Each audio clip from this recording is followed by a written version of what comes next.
Hello guys, welcome back to another vlog. अस्सलाम वालेकुम मेरे प्यारे भाई और बहनों, कैसे हो आप सब। और गाइस, आज का व्लॉग बहुत ही ज़्यादा इंटरेस्टिंग होने वाला है क्योंकि आज हम हज के नियम और कानून जानने वाले हैं।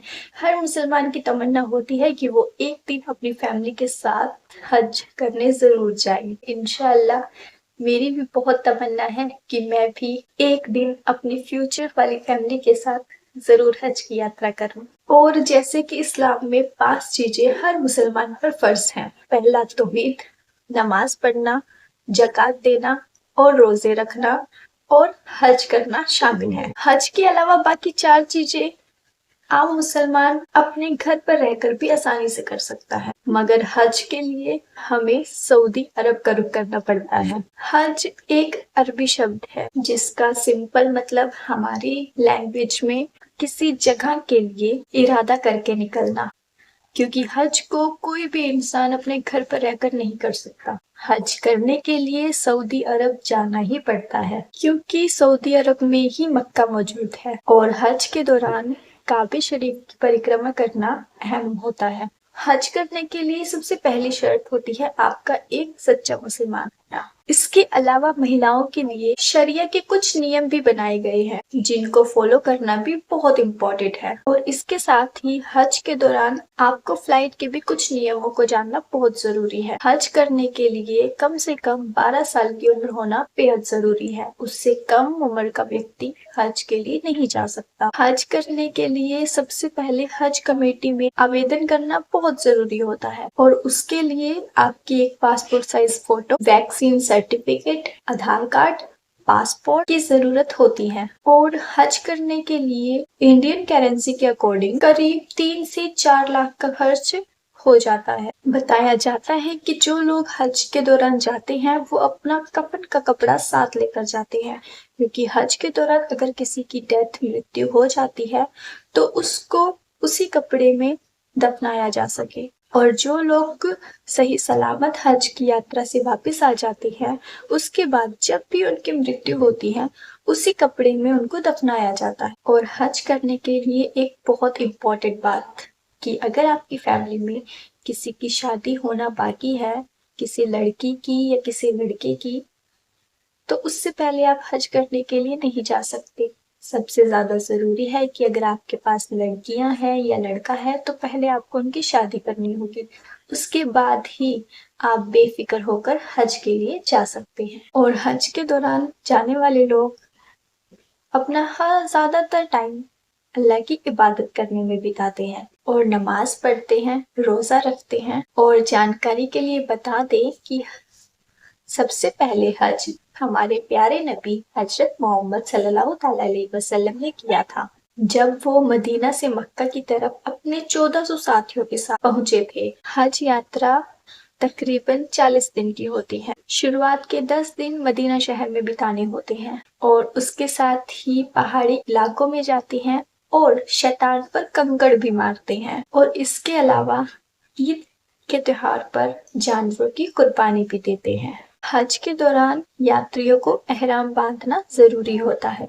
एहराम सफेद रंग की चादर होती है जो महिलाओं और पुरुष दोनों के लिए एक जैसी होती है, जिससे उनको अपना पूरा शरीर ढकना होता है। सिर्फ उनका फेस और उनकी हथेलियां ही नजर आती हैं। हज के दौरान आपके नाखून भी कटे होने चाहिए और आपका पूरी तरह से शरीर पाकीज़ा होना चाहिए। और हज के बाद लौटते समय हर मुसलमान अपने साथ जमजम का पानी लेकर लौटता है और वो पानी बहुत ही खास होता है। और जो व्यक्ति हज करके अपने घर आते हैं तो आसपास के लोग उनकी हथेलियों को चूमते हैं, क्योंकि वो व्यक्ति जो हज करके आया है वो हाजी कहलाया जाता। और अब बात करते हैं जमजम के पानी की, कि जमजम का पानी आखिर क्या है और कैसे नाजिल हुआ। अल्लाह ताला ने हजरत इब्राहिम अलैहिस्सलाम को ये हुक्म दिया था कि तुम अपनी बीवी और अपने मासूम से बच्चे को लेकर एक ऐसी वादियों में चले जाओ जिसे लोग आज मक्का शहर के नाम से याद करते हैं।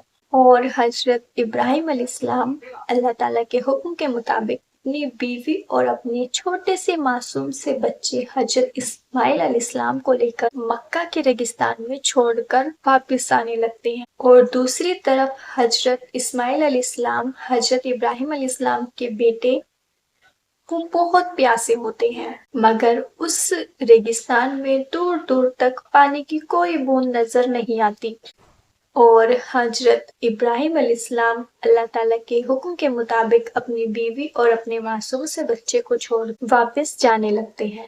تبھی ان کی بیوی حضرت ہاجرہ سوچتی ہے کہ وہ ہمیں اکیلا چھوڑ کر کہاں جا رہے ہیں، اور ان کی بیوی حضرت ہاجرہ علیہ السلام اپنے بیٹے حضرت اسماعیل علیہ السلام کو ریگستان میں نیچے لیٹا کر حضرت ابراہیم علیہ السلام کے پیچھے جاتی ہے اور ان سے کہتی ہے کہ آپ کہاں جا رہے ہو اور کب واپس لوٹو گے۔ پہلے تو حضرت ابراہیم علیہ السلام ان کی کسی بھی بات کا کوئی جواب نہیں دیتے ہیں اور آگے چلتے جاتے ہیں، مگر پھر آخر میں جا کر ان کی بیوی حضرت ہاجرہ حضرت ابراہیم علیہ السلام سے بولتی ہیں، آپ ہمیں اس سنسان ریگستان اکیلا چھوڑ کر کہاں جا رہے ہو، کس کے حوالے چھوڑ کر جا رہے ہو؟ تبھی حضرت ابراہیم علیہ السلام فرماتے ہیں کہ میں نے اپنی بیوی اور اپنے معصوم سے بچے کو اللہ تعالیٰ کے حوالے چھوڑا، وہ تمہاری حفاظت کریں گے۔ مجھے یہ اللہ تعالیٰ نے حکم دیا ہے کہ میں تمہیں یہاں چھوڑ کر واپس چلا جاؤں۔ اور یہ سن کر حضرت ہاجرہ حضرت ابراہیم علیہ السلام سے کہتی ہیں کہ ٹھیک ہے، اگر یہ اللہ تعالیٰ کا حکم ہے تو آپ بے فکر ہو کر یہاں سے جائیے۔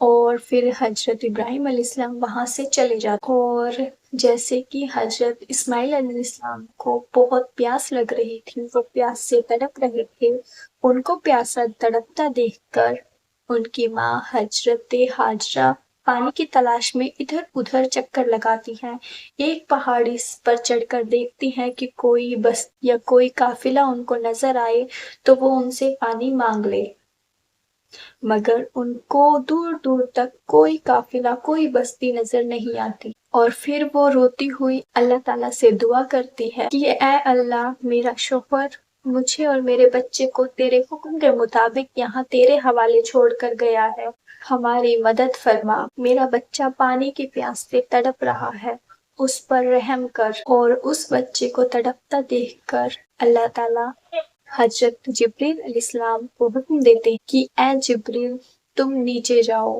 اور جس جگہ حضرت اسماعیل علیہ السلام لیٹے ہوئے اپنی ایڑیاں رگڑ رہی ہیں وہاں پر جا کر اپنا فر مارو، اور اس کے بعد دیکھو میری قدرت کا کرشمہ۔ اور اللہ تعالیٰ کے حکم کے مطابق حضرت جبریل علیہ السلام نیچے جاتے ہیں اور حضرت اسماعیل علیہ السلام کی ایڑیوں کے پاس اپنا فر مارتے ہیں، اور ان کے فر مارتے ہی وہاں سے پانی نکلنے لگتا ہے، اور اس پانی کو دیکھ کر حضرت ہاجرہ بے حد ہی خوش ہوتی ہیں، اور وہ دیکھتی ہیں کہ پانی نکلتا جا رہا ہے، بہتا جا رہا ہے، کہیں یہ پانی ختم نہ ہو جائے، اسے میں کیسے روکوں۔ حضرت ہاجرہ پانی کو روکتے ہوئے کہتی ہیں جم جم رک جا، اور اس کی منڈیر باندھتی چلی جاتی ہے۔ اللہ کے نبی نے ایک خطبہ دیا کہ اللہ تعالیٰ حضرت ہاجرہ پر رحم فرمائے، اگر حضرت ہاجرہ نے یہ منڈیر نہ باندھی ہوتی تو یہ پانی پوری دنیا میں پھیل جاتا، اور یقیناً جو چیز عام ہو جائے، آسانی سے مل جائے، اس کی کسی کو اتنی قدر نہیں ہوتی۔ ایسا ہی ایک ایگزامپل ہمارا ملک انڈیا میں بھی ہے، جہاں پر لوگ پانی کی پوجا کرتے ہیں، جسے لوگ گنگا کے نام سے جانتے ہیں، گنگا ماتا بولتے ہیں۔ وہاں سے اسی طرح پانی لے کر آتے ہیں، پر وہاں پر اتنی زیادہ گندگی بھی پھیلائی ہوئی ہے کہ وہاں پر صاف صفائی کے لیے گورنمنٹ کو پیسہ دینا پڑتا ہے۔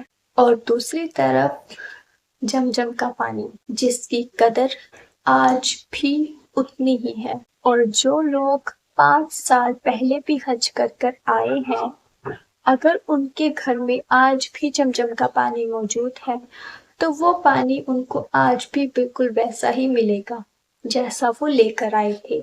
ना उसमें कोई स्मेल होगी, ना उसमें कोई कीड़े पड़े होंगे। ये एक कैफियत रखी है अल्लाह रब्बुल आलमीन ने उस पानी के अंदर, क्योंकि उस पानी के निकलने का जरिया और अल्लाह ताला ने इज्जत भी दी। और यही अगर ईमान है तो अल्लाह ताला अपने बंदों की हिफाजत जरूर करता है। और इसी तरह जमजम का पानी नाजिल हुआ था। और हज के बारे में जितने भी नियम कानून मैंने आपको बताए हैं वो हज करने के लिए बेहद जरूरी है। और हर मुसलमान के लिए लाइफ में एक बार हज पर जाना बहुत जरूरी होता है।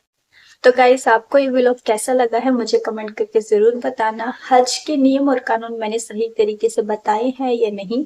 और जिन भाइयों ने कल मेरी बहुत मदद की है, मुझे सपोर्ट किया है, उनका मैं तहे दिल से शुक्रिया अदा करती हूँ।